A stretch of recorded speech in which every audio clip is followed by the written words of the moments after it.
أعوذ بالله من الشيطان الرجيم. بسم الله الرحمن الرحيم. الحمد لله وبه نستعين والصلاة والسلام على رسول الله. وبعد, sa mga minamahal kong kapatiran sa pananampalatayang Islam, lalong-lalo na po sa mga kapatiran kong bagong balik Islam, ako po ay bumabati sa inyo ng Assalamu alaikum wa rahmatullahi wa barakatuh. Bilang isang bagong Muslim o di kaya ay nagbabalak na yumakap sa Islam, marahil na itanong mo sa iyong sarili kung ano ang Islam, kung bakit ako maging isang Muslim, at kung ano ang dapat kong gagawin kapag ako ay isang Muslim na.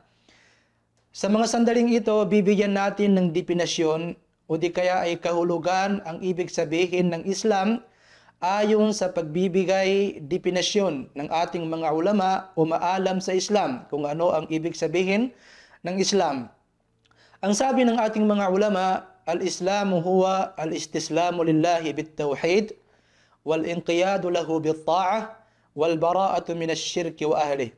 Ang ibig sabihin ng Islam ay ang pag-surrender, pagsuko sa Allah subhanahu wa ta'ala sa pamamagitan ng pagpapakaisa sa Kanya at ang pagpapakumbaba sa Kanya sa pamamagitan ng paniniwala at pagsunod sa lahat ng Kanyang ipinag-uutos at paglayo sa lahat ng Kanyang ipinagbabawal.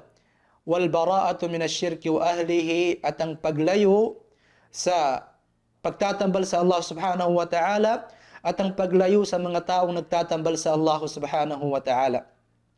Sa pamamagitan ng maikling definasyon na ito, maiintindihan natin kung paano at bakit tayo naging Muslim at kung ano ang gagawin natin kapag tayo ay Muslim, sapagkat ang Islam ay ang pagsamba lamang sa nag-iisang tunay na Diyos at ang paniniwala at pagsunod sa kanyang mga ipinag-uutos.